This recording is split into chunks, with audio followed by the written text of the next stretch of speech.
Hey folks, I'm Allison. Welcome to my booktube channel.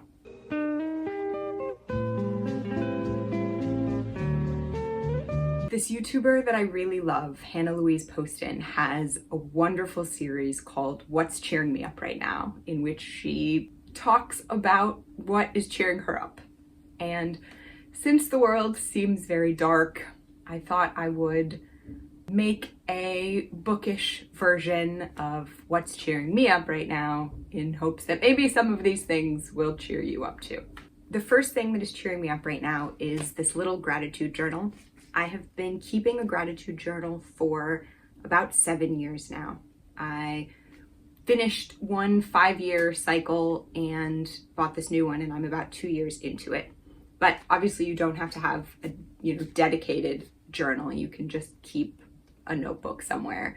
But I write down every day before I go to bed one thing that I'm thankful for that happened that day. There are studies I've seen showing that taking time, dedicated time in your day to think about the things that you're grateful for every day has mental health benefits and makes people just happier overall in their life. And particularly these days when on a macro scale, everything seems terrifying and chaotic, particularly days where I also have a bad day on a micro scale, taking 1 minute before bed to think about something good that happened that day just really improves my mood and puts me in a better headspace.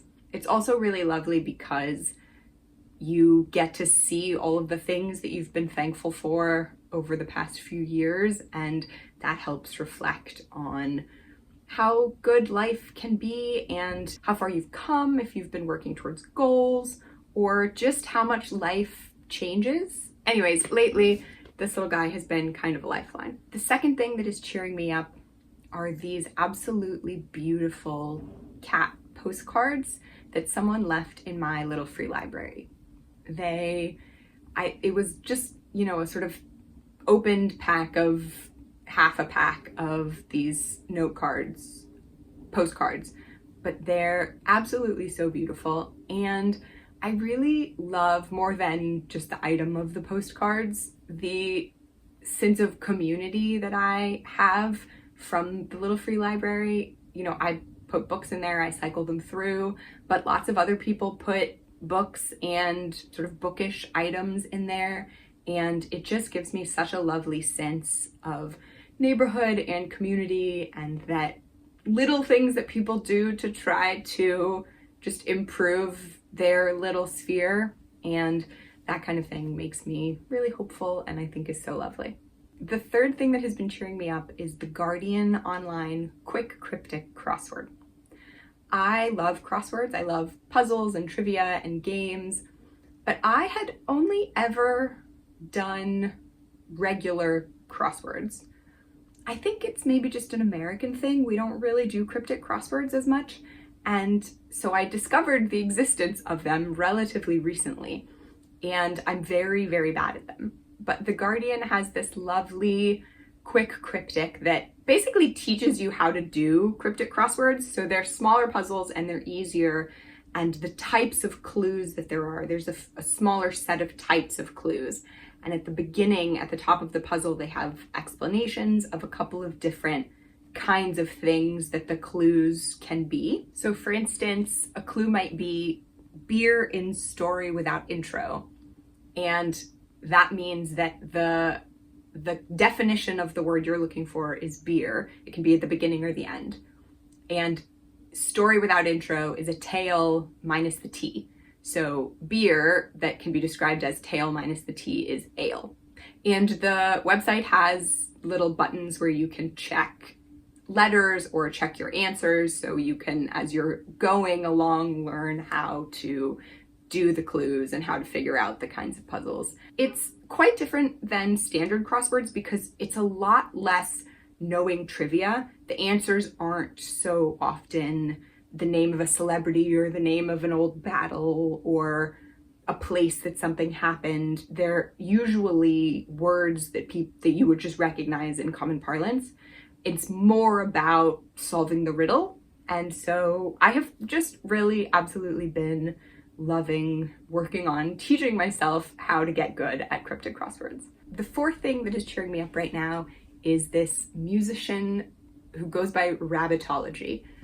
I discovered her kind of randomly, you know, one of those random Spotify recommendations from other kinds of folky pop music that I listen to. But it is just absolutely the perfect, soft, folky, kind of witchy, creepy music to lead into fall and winter. And I have just absolutely been loving it. It is like every time I hear it, my whole brain just lights up and is so calm and happy. The sixth thing that is cheering me up right now is rereading some old books. I have been rereading the Scholomance series by Naomi Novik. I absolutely love these books, and for whatever reason, I really strongly associate them with this time of year, sort of fall turning into winter. Maybe just because that's when some of them were released, that's when I got them, and also they have these beautiful gold and green and black covers that feel very holiday season to me, but they are so weird and funny, and I have read them so many times. They're one of my top books that I go back to and reread, or even just sit on the couch and reread, you know, a random third of the book. But something about retreading that familiar ground has been really comforting to me in this, as we move into this sort of dark and cozy season. And speaking of cozy, dark academia, another thing that has been cheering me up lately is that I took a trip to this wonderful local bookstore and I picked up a copy of R.F. Kuang's Catabasis. Now, I am not an R.F. Kuang stan. I didn't really like The Poppy Wars. I read the first book and it was just too violent and gruesome for me. And I also read Babel and loved the first half and then found the ending very disappointing. So I don't know if I'm going to like this book, but it sounds like maybe the things that I like the best about her books, which are the sort of creative philosophizing and the humor and the vibe, without some of the things that I tend to find less appetizing, like the intense violence and I think not always that well plotted story arcs. So I'm really excited about this book. It also, you know, it's so cozy winter dark academia. I think I'm going to be moving in the cozy dark academia direction in terms of the books that I want to read in the next couple of months. So keep an eye out for a dark academia, you know, chilly winter TBR coming up. The last thing that is cheering me up, and this is kind of unhinged, so bear with me. I am trying to befriend a crow. We have a murder of crows that have moved in on our block, and they keep coming up and perching on the railing of our porch. We have a bird feeder that mostly we just get sort of sparrows, the occasional turtle dove, some starlings, but you know, little yard birds. And the crows often will come sit on the porch railing and sort of look at what the other little birds are doing, but the seed in the feeder, I think, is too small for them. And so I have been, whenever I see a crow on the porch railing, going out and leaving a pile of peanuts where the crow has just been sitting.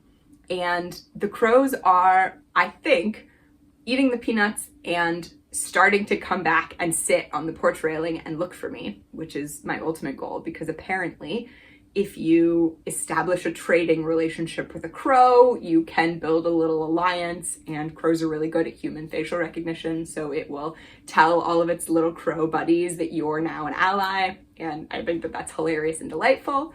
Also, apparently crows scare rats away, and we live in a city, so there are rats in our neighborhood, which is unideal. I'd much rather crows than rats. So stay tuned. I will update you on how that progresses, but that has definitely been cheering me up lately. Oh, and I forgot one more thing that's cheering me up.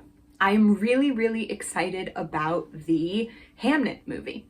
I haven't read Hamnet, but I have it right here, and it is on my list of things that I'm going to read imminently. I'm going to try to get a Hamnet book review filmed before the movie comes out. So also keep an eye out for that. But I'm really excited. I loved Paul Mescal in Normal People, and I love Shakespeare, and there hasn't been a movie that I was really excited about in a long time.